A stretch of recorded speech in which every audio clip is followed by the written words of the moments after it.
Hello, and welcome back again to E.G. the Virgo. I told you I was going to put two out back to back, and that's what we're going to do. They're actually too short. They were actually two short chapters. So I figured, let me go ahead and get these two little chapters out the way. Why wait weeks and weeks to put down two little short chapters? So again, this is an unusual kind, that 1%, based on actual experiences and theories. The story and or documentary includes entertaining fictional and non-fictional images, animations, videos, and music by artists and photographers unrelated and in no way were created for this particular story.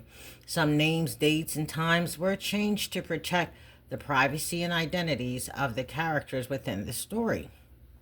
Again, this is volume 1 of One Life, 5 Generations.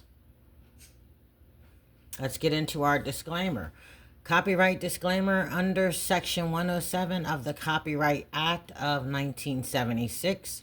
Allowance is made for fair use for purposes such as criticism, comment, news reporting, teaching, scholarship, and research. Fair use is a use permitted by copyright statute that might otherwise be infringing. Nonprofit, educational, or personal use tips the balance in favor of fair use. The source is from Circular 92, Copyright Law of the United States, 17 U.S.C. Section 107. Living with opioid. About 2 days after losing their dog, E was being called in the house for dinner one evening after a fun day of riding homemade go-karts. It was dusk and the street lamps had just begun to come on.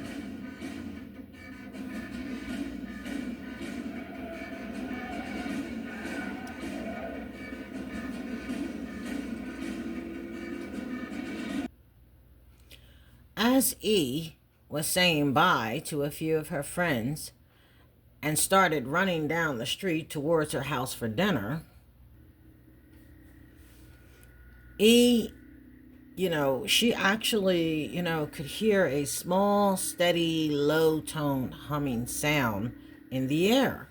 E continued running towards her house, but stopped to look up and out of curiosity towards the sky where she heard the low humming sound coming from and saw flashing white, spinning, and spiraling lights, which appeared to have had or been hovering in one spot.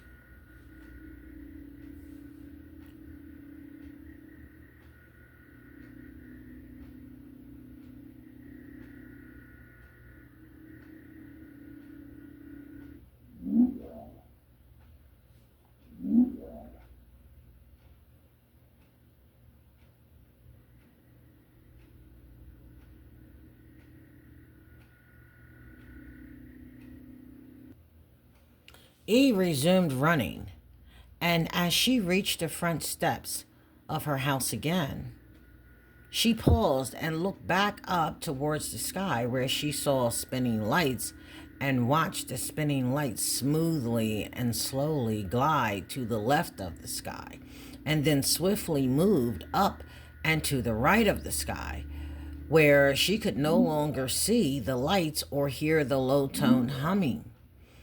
After getting into the house and cleaning herself up for dinner, he attempted to tell her family at dinner what she had just saw about a few moments ago.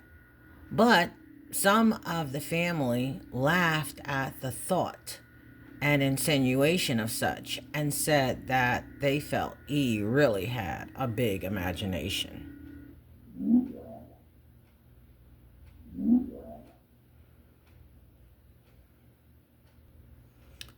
This is why we have to be careful of how we react to what we tell what our children are trying to tell us. But because again, you have this 8-year-old child that's going through all of these little unusual mishaps in her little world or in the world, the reality of the world, and she's just being laughed at, not taken seriously. And then they wonder, or you might wonder, why she didn't tell people when things were happening. this is why we have to be careful how we, and in the real life, how we respond or react to our children trying to tell us something that seems like a serious concern to them, because it's their, they're in their world. So remember, we in our adult world or our teen world, our preteen world, and they have their little world.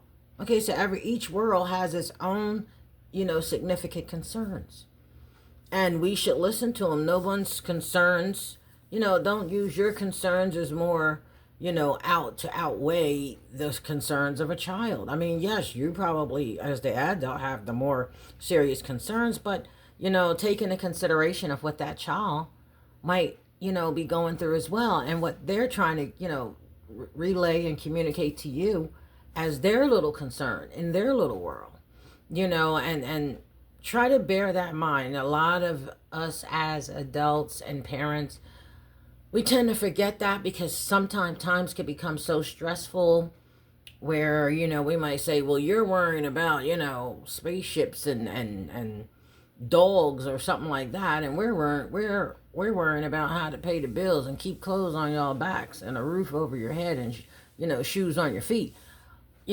Try not to counter it so much.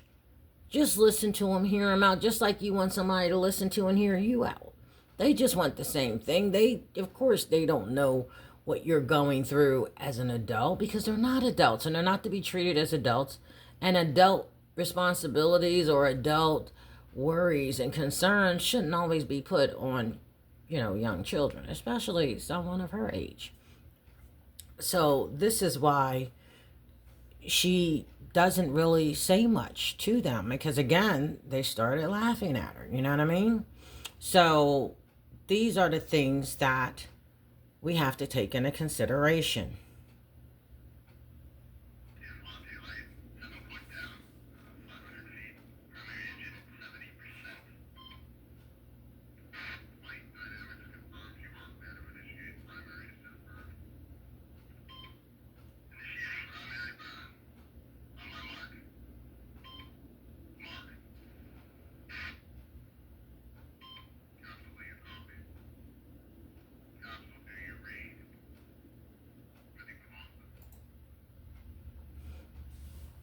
So going right into the end of chapter 10, the UFO sighting. Um, Again, E knew what she saw was not her imagination. And in E's little 8-year-old mind, she thought she saw what she thought she saw in the sky may have had something to do with their dog's death just a couple days before, considering how the two male figures she saw in their backyard looked like spacemen, and the fact that the dog never barked. TE is still trying to put things together. The family has pretty much moved on, and they're not even really thinking much about it. They figure they already had it figured out what happened to the dog, and that's that, nothing more, nothing further. E wondered so hard as to if she was her mother's actual biological child that she asked her mother if she came from someone else or if she came from another world, because E didn't feel like the rest of her siblings. She kind of felt out of place, like the oddball. Just the oddball, not of just her siblings, but the oddball of the family. Just couldn't find her fitting in the family. And she always saw the world from a far more different perspective than everyone else. And she couldn't understand this. Why does the world look so different to me versus everyone else? Well, maybe it could be age. Well, I don't know. We have to go on and see. But her brother wasn't too far from age from her, and he was like a couple of years older, So, but still, the world looked far more different to her than it was to him. I mean, even though he's a boy, she's a girl, the world's going to look different, but not on all of those levels. Some of them levels, like she's talking about, she expected everyone to see the same, But of course, E's mother lovingly told E she actually gave birth to her and that she was her little girl. In any case, E began to wisely learn it was best if she kept some of her thoughts to herself. Can anybody hear me? Or am I talking to myself? My mind is running empty in the search for someone else who doesn't look right through me. It's all just static in my head. Can anybody tell me why I'm lonely like a satellite? 'Cause tonight I'm feeling like an astronaut, sending SOS from this tiny box. Am I lost? I'll signal when I lift it up. Now I'm stuck out here and the world forgot. Can I please calm down? 'Cause I'm tired of drifting round and round. Can I please So until next time, people, deafen by the silence?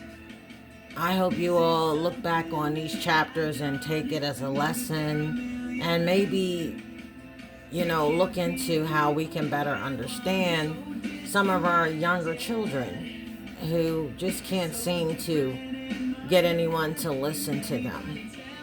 But again, have a good evening, a good day, and stay blessed until the next chapter, which will be chapter 11,